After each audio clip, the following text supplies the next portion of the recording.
जय Hind defence lovers. आज की टॉप हेडलाइंस कुछ इस प्रकार हैं। भारत ने अचीव किया अभी तक का सबसे हाईएस्ट डिफेंस एक्सपोर्ट। भारतीय विदेश मंत्री का चाइना के अरुणाचल प्रदेश वाले दावे पर एक जबरदस्त जवाब। दुनिया भर के देशों ने दिखाई है तेजस फाइटर में अपनी दिलचस्पी। HAL और BEL ने अचीव किया रिकॉर्ड रेवेन्यू। और जम्मू कश्मीर में स्पॉट हुआ पाकिस्तानी ड्रोन।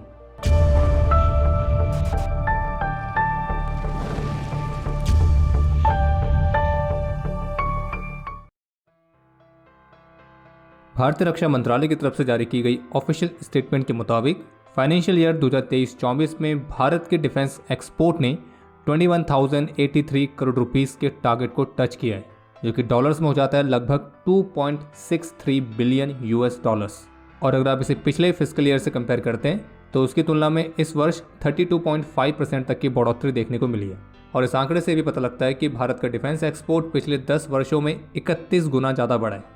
इसके अलावा ऑफिशियल स्टेटमेंट में ये बताया गया कि भारत की डिफेंस इंडस्ट्रीज, जिसमें प्राइवेट सेक्टर और डिफेंस PSUs दोनों शामिल हैं, तो इनके द्वारा अभी तक के सबसे हाईएस्ट डिफेंस एक्सपोर्ट को अचीव करने में निरंतर प्रयास किए गए हैं, जिसमें प्राइवेट सेक्टर का 60% और DPSUs का 40% का योगदान रहा है। इसके अलावा फाइनेंशियल ईयर 2023-24 में जो एक्सपोर्ट ऑथराइजेशंस इशू किए गए हैं तो उनकी संख्या भी अच्छी खासी बढ़ी है, जो कि फाइनेंशियल ईयर 2022-23 में 1414 थी, तो उसी की संख्या 1507 तक बढ़ी है। और जबकि रक्षा मंत्रालय के ऑफिशियल स्टेटमेंट में इस बात को भी मेंशन किया गया है कि 2004-05 से लेकर 2013-14 टाइम पीरियड की तुलना में 2014-15 से लेकर 2023-24 के टाइम पीरियड में भारत के डिफेंस एक्सपोर्ट में 21 गुना बढ़ोतरी देखी गई है। बाकी अगर आपको ये जानना है कि जो भारत की डिफेंस इंडस्ट्रीज़ हैं वो स्मॉलर इकोनॉमीज, स्मॉलर नेशंस की डिफेंस रिक्वायरमेंट को पूरा करने के लिए कितना बड़ा योगदान दे रही हैं और कैसे उन्हें एम्पावर कर रही है, तो उस पर ऑलरेडी एक वीडियो हम पहले बना चुके हैं, तो उस वीडियो को जरूर देखिएगा। लिंक वीडियो के डिस्क्रिप्शन में मिल जाएगा। अरुणाचल प्रदेश को लेकर चीन ने एक बार फिर से अपनी चिंदी हरकत दिखाई है, जिसके तहत शनिवार को चाइना की मिनिस्ट्री ऑफ सिविल अफेयर्स की तरफ से अरुणाचल प्रदेश की 30 से अधिक जगहों के नाम बदलने वाली लिस्ट जारी करी है और ये इस तरह की चौथी लिस्ट है। और इस लिस्ट के साथ चीन ने एक बार फिर से अरुणाचल प्रदेश पर अपना बेबुनियाद दावा किया है। तो चीन की इसी चिंदी हरकत पर आज एक प्रेस कॉन्फ्रेंस को संबोधित करते हुए भारतीय विदेश मंत्री डॉक्टर एस जयशंकर ने इस मामले पर यह कहा कि अगर आज मैं आपके घर का नाम बदल दूं तो क्या ऐसा करने से वो घर मेरा हो जाएगा।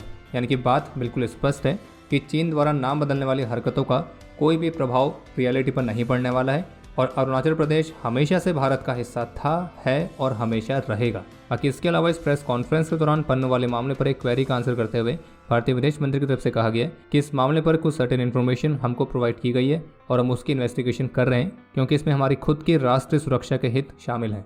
बाकी इसके अलावा एक अपडेट यह है कि HAL ने 2 Dornier 228 aircraft Guyana defence forces को डिलीवर कर दिए हैं और इस डिलीवरी के बारे में जानकारी गुयाना के राष्ट्रपति डॉक्टर इरफान अली द्वारा उनके ऑफिशियल ट्विटर हैंडल से ट्वीट करके दी गई है। और HAL के 2 Dornier aircraft 2 Boeing C-17 Globemaster aircraft की मदद से यहाँ पे लाए गए थे। और बाकी तो आप सभी ने देखा ही होगा कि कैसे अभी हाल ही में गुयाना के राष्ट्रपति ने BBC इंटरव्यू के दौरान वेस्टर्न मीडिया और वेस्टर्न कंट्रीज की हिपोक्रेसी को एक्सपोज किया था। आज आदमपुर एयरफोर्स स्टेशन में Indian air force chief air chief marshal VR Chaudhary ने सुखोई Su-30 MKI फाइटर से शॉटी कंडक्ट करी थी और फिर इस शॉटी के बाद वियॉन के साथ एक्सक्लूसिव इंटरव्यू में Indian air force chief air chief marshal VR Chaudhary की तरफ से काफ़ी महत्वपूर्ण बातें भी बताई गई हैं। जैसे कि इस इंटरव्यू के दौरान वियॉन के प्रिंसिपल डिप्लोमेटिक कॉरेस्पॉन्डेंट मिस्टर सिद्धांत सिब्बल द्वारा तेजस को लेकर पूछी गई क्वेरी के आंसर में इंडियन एयरफोर्स चीफ की तरफ से बताया गया है कि कई सारे देश हैं, कई सारी एयरफोर्सेस हैं जिन्होंने भारत के स्वदेशी प्लेटफॉर्म तेजस में अपनी दिलचस्पी दिखाना शुरू कर दिया है और ये एक स्मॉल और पोर्टेंट प्लेटफॉर्म है। और जबकि तेजस के पहले क्रैश को लेकर पूछे गए प्रश्न के उत्तर में एयरफोर्स चीफ की तरफ से कहा गया कि इस मामले की कोर्ट ऑफ इंक्वायरी अभी चल रही है और इसके कारणों का पता लगाया जा रहा है और एक बार इंक्वायरी पूरी होने के बाद इस पर कुछ कहा जा सकता है। वहीं इसके अलावा अरेबियन सी पर पायरेसी वाले इश्यूज़ पर पूछे गए प्रश्न के उत्तर में एयरफोर्स चीफ का कहना था कि जब भी इंडियन नेवी की तरफ से मिशन के लिए बुलाया जाएगा, इंडियन एयरफोर्स हमेशा वहां मौजूद रहेगी। इसके अलावा एयरफोर्स चीफ की तरफ से भी बताया गया कि कैसे अमेरिकन एयरफोर्स के साथ हमारी जो एंगेजमेंट है वो बढ़ रही है और अमेरिका के साथ बहुत आसानी से ऑपरेट करने का जो कॉन्फिडेंस है वो काफ़ी हाई लेवल पर पहुंच गया। रही बात रशिया यूक्रेन कॉन्फ्लिक्ट का इम्पैक्ट इंडियन एयरफोर्स के एसेट्स की सप्लाईज और रिपेयर की, तो इस पर इंडियन एयरफोर्स चीफ का कहना था कि रशिया से कुछ स्पेयर्स पर हम अभी भी निर्भर हैं, लेकिन हमारी सप्लाईज पर इस कॉन्फ्लिक्ट का कोई मेजर इम्पैक्ट नहीं हुआ है और इसके बारे में कोई चिंतित होने वाली बात भी नहीं है। लेकिन हाँ, उनका कहना था कि इस कॉन्फ्लिक्ट से हमने सबक जरूर लिया है कि हमें हथियारों के मामले में आत्मनिर्भर बनने की ज़रूरत है, अपनी एयर सुप्रीमेसी को मेंटेन करने की ज़रूरत है और एयर डिफेंस मेजर्स उठाने की भी ज़रूरत है। बाकी हमारे कुछ एसेट्स को सस्टेन रखने के लिए रशियन इंडस्ट्रीज़ के साथ जो टाइज़ हैं वो लंबे समय तक बने रहेंगे। बाकी नॉर्दर्न बॉर्डर और 2 फ्रंट वॉर वाली सिचुएशन पर पूछे गए प्रश्न के उत्तर में इंडियन एयरफोर्स चीफ का कहना था कि इंडियन एयरफोर्स किसी भी तरह की सिचुएशन का पर्याप्त तरीके से जवाब दे सकती है और हम किसी भी तरह की सिचुएशन के लिए हमेशा तैयार हैं और आगे भी तैयार रहेंगे। बाकी भारत ने इंडो पैसिफिक रीजन में हो रहे डेवलपमेंट्स पर करीब से नज़र बना के रखी हुई है और रीजनल सिक्योरिटी के लिए हम फ्रेंडली एयरफोर्सेस के साथ भी कोलैबोरेट कर रहे हैं। और खैर बाकी अगर आप यहाँ तक वीडियो देख चुके हैं तो कृपया करके वीडियो को लाइक जरूर करें और अगर आप चैनल पर पहली बार आए हैं तो squadron.in पे जाकर नई डिज़ाइंस को चेकआउट करना ना भूलें। बाकी PKMKB वाला जो कूपन कोड है वो अभी भी एक्टिव है, तो उसका इस्तेमाल करके आप स्पेशल डिस्काउंट भी प्राप्त कर सकते हैं। HAL ने पिछले फाइनेंशियल ईयर यानी कि 2023-24 में अपने ऑपरेशन से अभी तक का सबसे हाईएस्ट रेवेन्यू जनरेट किया है, जो कि है लगभग 29,810 करोड़ रुपीस, जबकि इससे पहले वाले फाइनेंशियल ईयर में यही आंकड़ा 26,928 करोड़ रुपीस था।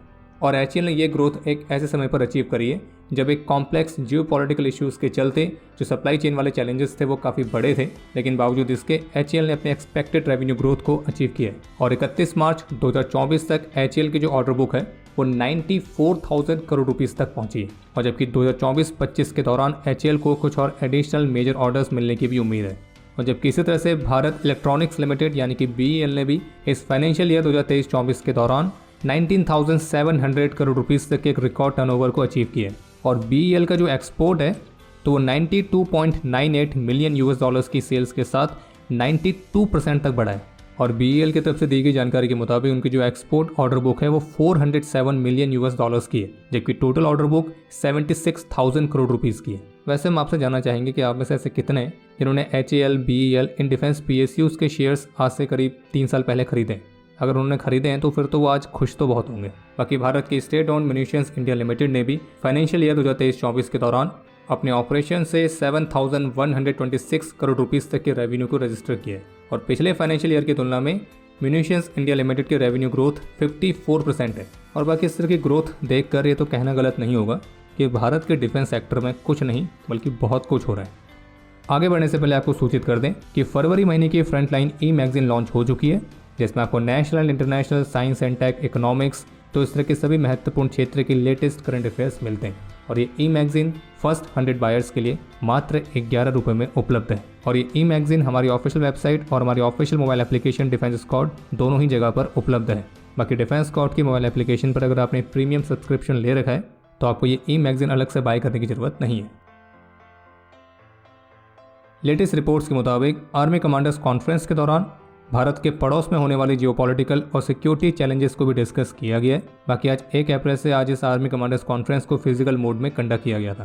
बाकी इसके अलावा एक अपडेट यह है कि जम्मू कश्मीर के राजौरी में LOC के पास 2 अलग अलग जगहों पर पाकिस्तानी ड्रोन और कुछ संदिग्ध व्यक्तियों की मूवमेंट को ऑब्जर्व करने के बाद आर्मी ट्रूप्स के द्वारा ओपन फायर किया गया था। ड्रोन की जो मूवमेंट है उसे सुंदरबनी सेक्टर के फॉरवर्ड एरिया पर पिक किया गया था, जबकि कुछ लोगों की सस्पिशियस मूवमेंट जो कि संभावित रूप से पाकिस्तानी आतंकी हो सकते हैं तो उनकी मूवमेंट कैरी सेक्टर के पास नोटिस की गई थी। पाकिस्तानी क्वाडकॉप्टर को शूट डाउन करने के लिए आर्मी ट्रूप्स की तरफ से कम 4 राउंड्स फायर किए गए थे, जिससे वो पाकिस्तानी ड्रोन वापस से पाकिस्तान की तरफ चला गया था। जबकि कैरी सेक्टर में सीमा के पास घुसपैठ करने का प्रयास कर रहे कुछ आतंकियों की मूवमेंट की तरफ भी कुछ राउंड्स फायर किए गए थे, जिसके बाद वो घुसपैठिए भी वापस से POK की तरफ चले गए। और उस घटना के बाद से एक मैसिव सर्च ऑपरेशन लॉन्च किया गया है और अभी जिसमें हम वीडियो रिकॉर्ड कर रहे हैं तब तक आई रिपोर्ट्स के मुताबिक ये ऑपरेशन अभी भी जारी है और उस पर जो भी अपडेट्स रहेंगे हमारे डिफेंस अपडेट से आपको उसकी जानकारी मिल जाएगी। और क्विक अपडेट्स के लिए आप हमारे ऑफिशियल टेलीग्राम चैनल से जुड़ सकते हैं। और अब समय है आज के इतिहास का। आज के दिन 2018 में जम्मू कश्मीर के शोपियां में एक ऑपरेशन के दौरान अपने अदम्य साहस और वीरता का परिचय देते हुए गनर अरविंदर कुमार, गनर नीलेश सिंह और सिपाही हेतराम ने अपना सर्वोच्च बलिदान दिया था।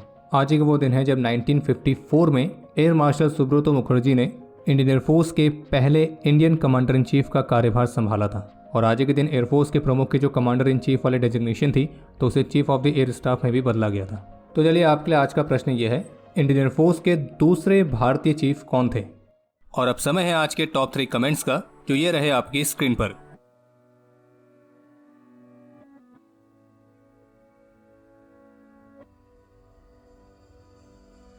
तो हमारे आज के इस एपिसोड के लिए इतना ही। उम्मीद है आपको एपिसोड पसंद आया होगा। पसंद आया तो वीडियो को लाइक जरूर करें। कोई भी सुझाव या सवाल हो तो उसके लिए कमेंट सेक्शन ओपन है। और अगर आपने अभी तक डिफेंस स्क्वाड की सुपर ऐप को डाउनलोड नहीं किया है तो आज ही डाउनलोड करें और एक्सप्लोर करें डिफेंस की दुनिया को एक अलग तरह से। बाकी जल्द ही मिलेंगे नए एपिसोड के साथ। तब तक के लिए जय हिंद, जय भारत।